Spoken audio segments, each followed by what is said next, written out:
ओम श्री गुरुभ्यो नमः। ओम श्री भवानी शंकराय नमः। ओम श्री मात्रे नमः। ये लेक्चर एक ऋषि ने दिया है। मोदी जी सुन रहे हैं, आप भी सुनना, उपयोग आएगा।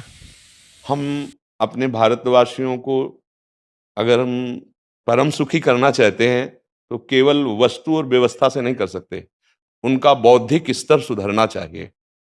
आज हमारे समाज का बौद्धिक स्तर गिरता चला जा रहा है, बहुत चिंता का विषय है। हम सुविधाएं दे देंगे, हम विविध प्रकार की भोग सामग्रियां दे देंगे, लेकिन उनके हृदय की जो मलिनता है, जो हिंसात्मक वृत्ति है, जो अपवित्र बुद्धि है, ये जब तक ठीक नहीं होगी तब तक हमारा देश धार्मिक देश है, हमारे यहाँ धर्म की प्रधानता है। तो इसी बात को बार बार हम सबसे निवेदन करते हैं कि ये जो हमारी नई पीढ़ी है, इसी से हमारे राष्ट्र की रक्षा करने वाले प्रकट होते हैं। जो विद्यार्थी जन है, उन्हीं में कोई एमएलए बनता है, उन्हीं में कोई सांसद बनता है, उन्हीं में कोई मुख्यमंत्री बनता है, उन्हीं में कोई राष्ट्रपति या प्रधानमंत्री उन्हीं में अपने लोग भी सब थे।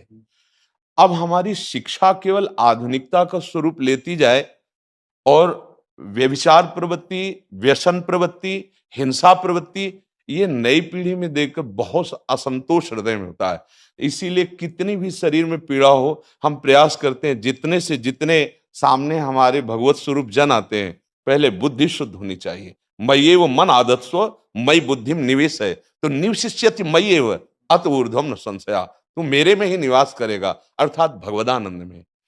अविनाशी जीव कभी भोग विलास में तृप्त हो ही नहीं सकता। हम अगर अपने राष्ट्र की विशेष सेवा, तो हमारे धर्म का परिचय, जैसे आप जन करते हैं, धर्म का हमारा क्या स्वरूप है, हमारे जीवन का लक्ष्य क्या है। हमें जितना राम जी प्रिय हैं, कृष्ण जी प्रिय हैं, उतने ही भारत देश हमारे लिए प्रिय है। जैसे राम भक्त, कृष्ण भक्त, वैसे हमारे भारत देश का हर जन जन हमारा आदरणीय और पूजनीय। पर अब जो मानसिकताएं बन रही हैं, वो हमारे धर्म और हमारे देश के लिए लाभदायक नहीं होंगी। व्यसन का इतना बढ़ता स्वरूप, व्यभिचार का इतना बढ़ता स्वरूप, हिंसा का इतना बढ़ता स्वरूप, ये बहुत ही विपत्तिजनक है। अगर ये बढ़ता रहा तो हम विविध प्रकार की सुख सुविधाएं देने पर भी अपने देशवासियों को सुखी नहीं कर पाएंगे, क्योंकि सुख का स्वरूप विचार से होता है। सुख और दुख की स्थिति सत्य नहीं है, आगमा पाइनो अनित्यास, लेकिन हमारा विचार, और विचार हमारा गंदा हो रहा है। बस हमारा उद्देश्य यही है कि हमारे देशवासियों का विचार शुद्ध होना चाहिए। अगर विचार शुद्ध है तो राष्ट्र प्रियता, जन सेवा, समाज सेवा, ये सब स्वाभाविक होने लगेगा। और विचार अशुद्ध है तो सुविधाएं बहुत हैं, उनका दुरुपयोग हो रहा है।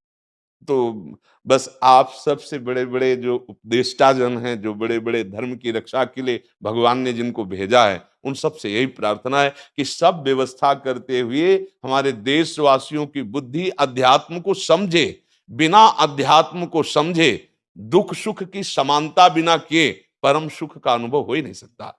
इस मायाकृत भोग पदार्थों को भगवान ने दुख योनया कहा है। मानो एक बोर्ड लगा दिया, दुखालयम अशाश्वतम।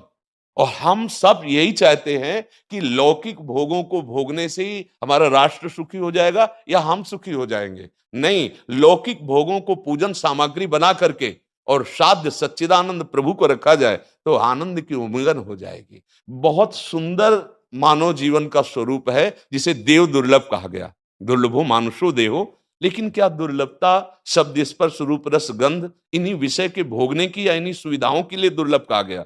दुर्लभ है किसी सच्चिदानंद सुख के लिए। और उस सुख को तो हम भूले हुए, एकदम बहते हुए शब्द स्पर्श रूप रसगंध के प्रवाह में चले जा रहे हैं और इसी को सौभाग्य समझ रहे हैं कि हमें सुख प्राप्त हो रहा है। नहीं, हम सबसे प्रार्थना करते हैं कि आप अपने धर्म को समझिए। आप अपने स्वा को जहां जहां स्थापित करते चले जा रहे हैं, आप उसे गंदा करते चले जा रहे हैं।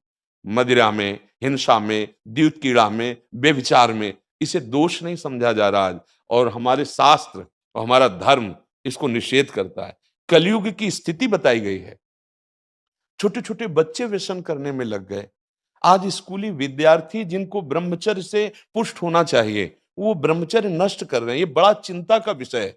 हमारे देश के लिए जो जवान चाहिए, हमारे देश के लिए जो भक्ति चाहिए, उसमें बुद्धि और शरीर बल दोनों होना चाहिए। शरीर बल क्षीण हो रहा है क्योंकि व्यभिचार प्रवृत्ति में बहुत कमजोर अवस्था में, जैसे गेहूं की फसल है और गलेथ में काट ली जाए तो न दाना मिलेगा न सही भूस मिलेगा।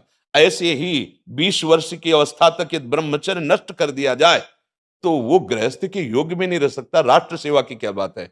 हमारे राष्ट्र सेवा के लिए बहुत विशाल हृदय की आवश्यकता है। हमारे शरीर को बहुत स्वस्थ रखने की आवश्यकता है, तभी हम समाज सेवा, राष्ट्र सेवा।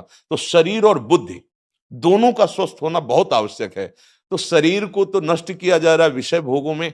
लोग समझने लगे हैं कि मांस खाने से हमारा स्वास्थ्य अच्छा रहेगा, हम बलवान बनेंगे। अध्यात्म बल नहीं तो तेरे शरीर की चर्बी बढ़ा ले, लेकिन तू न काम पर विजय प्राप्त कर सकता, न क्रोध पर, न लोभ पर, न मोह पर, न हिंसा पर। फिर क्या जीवन।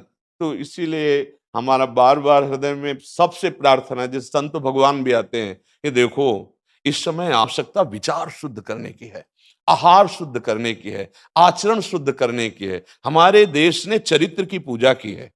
रावण किसी बात में कम नहीं था। आज भी कोई शिव अगर अभिषेक होता है तो तांडव स्तोत्र उसी का गाया जाता है। जटाटवी गलत ज्वल प्रभा पावित स्थले।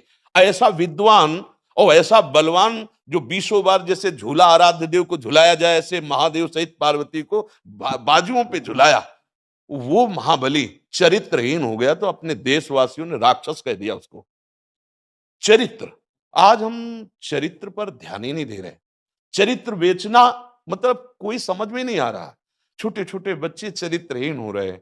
हमारा राष्ट्र संकट में पड़ जाएगा अगर हमारे बच्चे व्यवस्थित नहीं हुए, उनकी बुद्धि शुद्ध नहीं हुई, उनका स्वास्थ्य ठीक नहीं रहा। कौन आगे चल करके है? यही पीढ़ी तो है ना। इन्हीं में से तो निकलते हैं हमारे राष्ट्र भक्त, भगवत भक्त, देश सेवी। तो सबसे यही प्रार्थना है कि हमारे नई पीढ़ी को सुधारा जाए।